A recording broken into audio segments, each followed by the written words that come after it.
सबसे पहले हो जाएगा आज उपस्थित हमारे बीच आजसू पार्टी के प्रवक्ता आदरणीय देवचरण भगत जी, उपस्थित कार्यकर्ता पदाधिकारीगण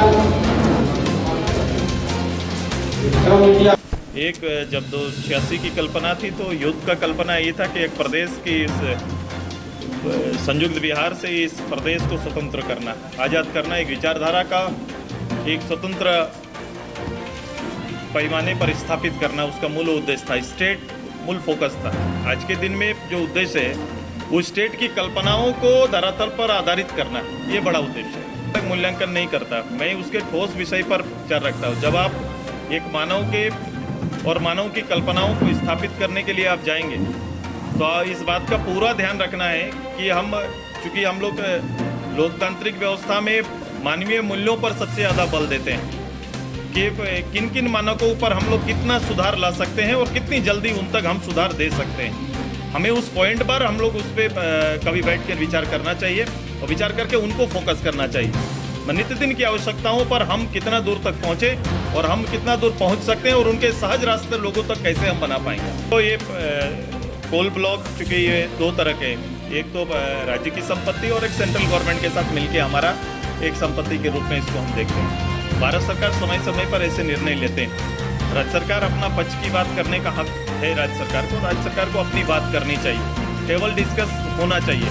ये बोर्ड जाना वो एक मध्यस्थता के लिए हम लोग जाते हैं। आदरणीय उच्च न्यायालय के लिए गए तो मध्यस्थता के लिए गए। हमें पूर्णतः इस पर भारत के कोल मंत्रालय के साथ अपने और अपने प्रदेश के हितों पर चर्चा करनी चाहिए। कभी भी देश के अंदर, राज्य के अंदर आपात स्थिति आती है तो सहयोग की अपील किया जाता है। तो हमें ये देखना होगा कि हमारा पूंजी क्या है। क्या हम अपने प्रदेश को 1 साल, 1.5 साल, 6 महीना के लिए हम जितने भी कार्यक्रम चलाते हैं उसके लिए हमारा जमा पूंजी निश्चित रूप से कम है, तब हम अपील करते हैं। हम प्राइवेट लिमिटेड ई में हम लोग चले गए। विश्व की जिस तरह गति देने के लिए पहले तो संस्थाएं होती थी गवर्नमेंट की, जैसे मान लो माइनिंग में कोल इंडिया संस्था हुआ करता था जो सप्लाई करता था सीधे पावर प्लांट को। ये कहीं ना कहीं इसमें कोई कमी आई, मूल्यांकन करना होगा। कोल इंडिया इसीलिए बना था कि खनन करे और खनन करके इसका उपयोग हम लोग बिजली उत्पादन में करेंगे। जब ये प्रक्रिया में अंतर आया तब प्राइवेट का एंट्री होता है और प्राइवेट एंट्री करके अभी काम प्रारंभ कर रहे हैं। तो हमें देखना है। मैं इसीलिए कहा कि जब हम काम करते करते इसको इस रूप से ले सकते हैं कि आपके घर में काम करते करते आप एक हेड हैं घर के, एक संचालन करते हैं, 5 लोगों को नौकरी आप अपने चैनल में दे के रखे हैं। तो ऐसा तो नहीं कभी मालिक से आगे निकल जाए चैनल जो चलाने वाला। ये उसी तरह की व्यवस्था होगी कि मूलतः जो आपका संस्था है, संस्था का नेतृत्व में जो लोग काम करते हैं वो मजबूत होना चाहिए। एक होता है कि एक राजनीति चलने का जो एक आधार बना हुआ है कि विरोध और विरोध के मानक को केवल यथावत रूप से मनुष्य के यहाँ तक, लोगों के यहाँ तक पहुँचाइए और उनके मन में इसका गाढ़ा छाप छोड़िए।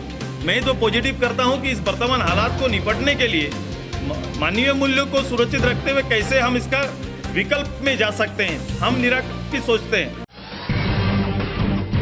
जब टूटती है आस, जब थकती है सांस, जब रूठते हैं अपने, मुंह मोड़ता है जमाना, जब अंगड़ाई लेता है संकल्प, फिर बनती है कहानी, बनते हैं अनमिट निशान। देखिए मेरे साथ संघर्ष की दास्तान।